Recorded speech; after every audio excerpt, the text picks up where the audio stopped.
Hello and welcome. I'm Prepper21, and to give you a reference of what today's date is, the Steelers are coming back on Indianapolis. The score's 24-21, fourth quarter.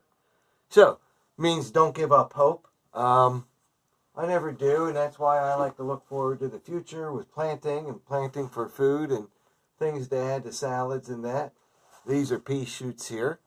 You can come in and take a look at what they look like up close. You know, like your typical pea growing up to become a pea plant.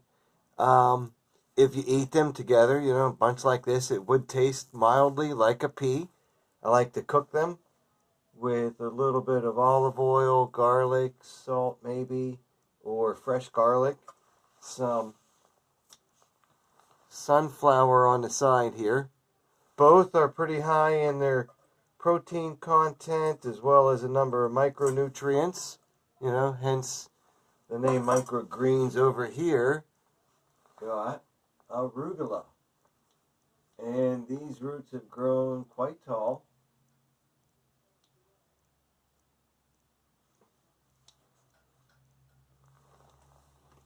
And you can see how big the arugula has gotten. It's got that wonderful peppery, zesty flavor smell to it. So we're going to come in and take some of these for salad. And we've got, it's Christmas season, so we've got wedding soup. More sunflower. So I won't put the sunflower or the pea in the wedding soup, but the arugula definitely. And the pea shoots here along with the sunflower can go just as they are into salads and soups.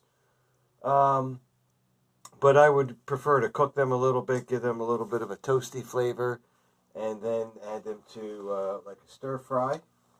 Is real nice, which is what we'll practice a little bit tonight.